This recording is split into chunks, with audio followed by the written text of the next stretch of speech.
All right. You've planned your materials, you've prepped them, and you've set up your small group reading station. But what on earth are the other students doing while you run your small group? That is the $1,000,000 special education question.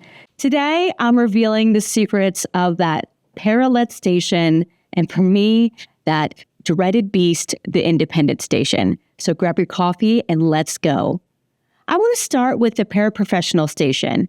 In my room, this station is dedicated to one thing: IEP goal review and data collection.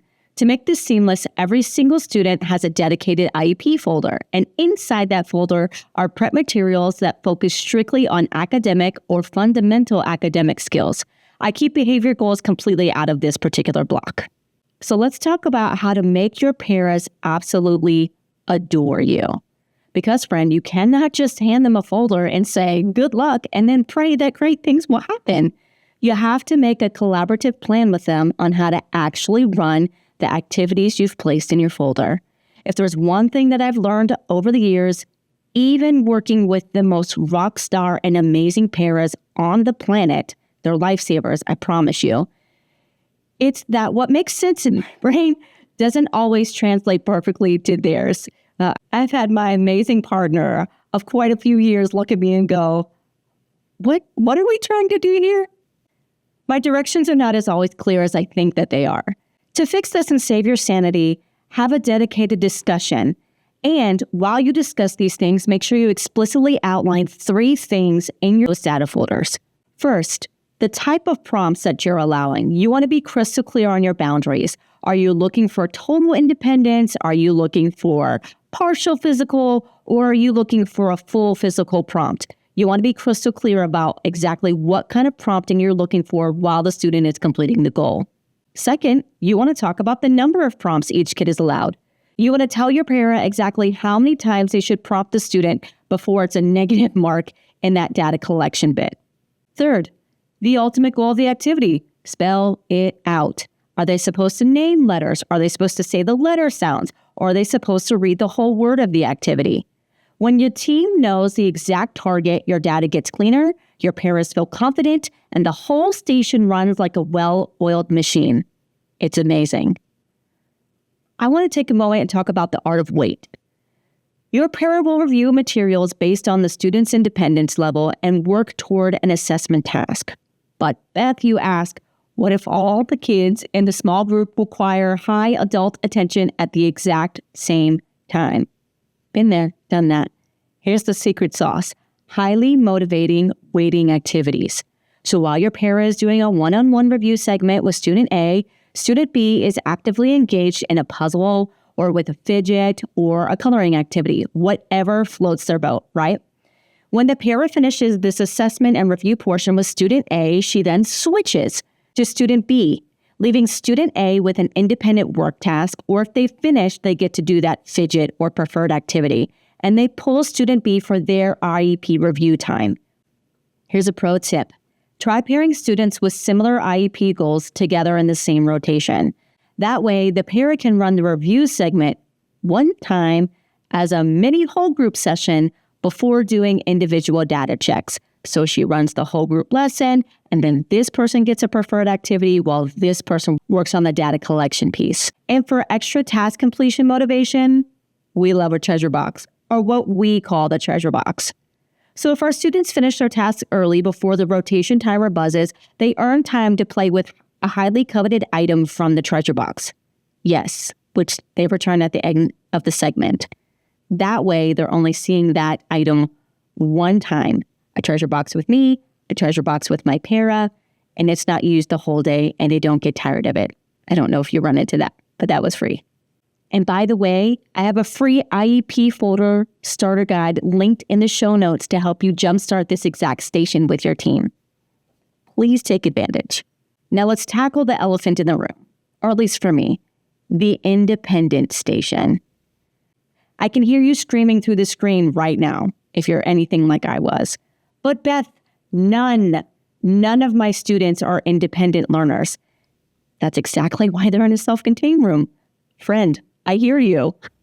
I have the exact same issue. I want you to take a deep breath, and here's how we're going to conquer it. Again, you're going to start with highly motivating activities. I want you to think iPads, computers, puzzles, or even targeted sensory tasks like cutting paper or playing with specific fidgets.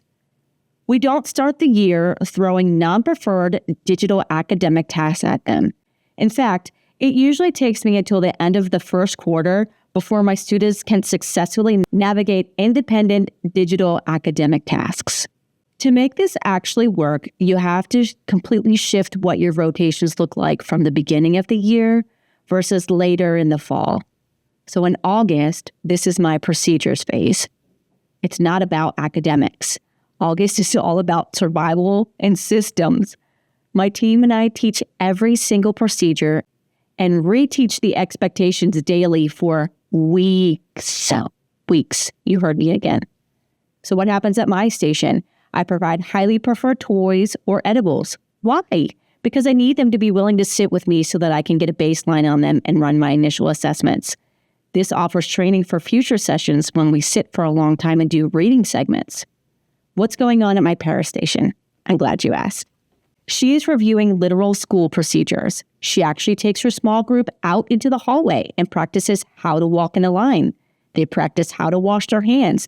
They practice how to unpack their backpack. And they practice how to write their names. This is so much easier in a 2 to 3 group rotation rather than your full 8 to 11.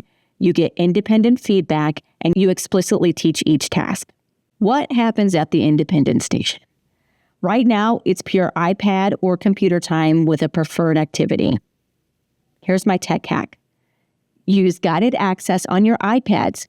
It's the best thing ever invented. Well, maybe behind coffee.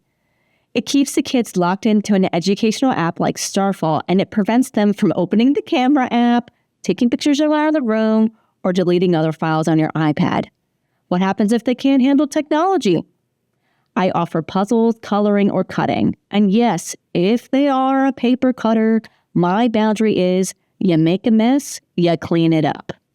Simple as that. Maybe they stop cutting and move to puzzles instead. Take that for what you want. My ultimate goal for August is simply boundaries and stamina. They can play with preferred items if they stay in their designated work area. I'm teaching stamina. And I'm teaching them the physical routine of rotating from one station to the next station to the next station. By early September, once the rotation routine is mastered, I slowly introduce a nursery rhyme unit because who doesn't love singing Wheels on the Bus? It's a known. Usually by the second quarter, most of us know the routines, and my team and I can slowly turn up that dial on work demands. My station will shift into a full-blown ULS reading group. The para station will shift into a rigorous IEP data collection station, and that independent station becomes a digital learning or paper review task.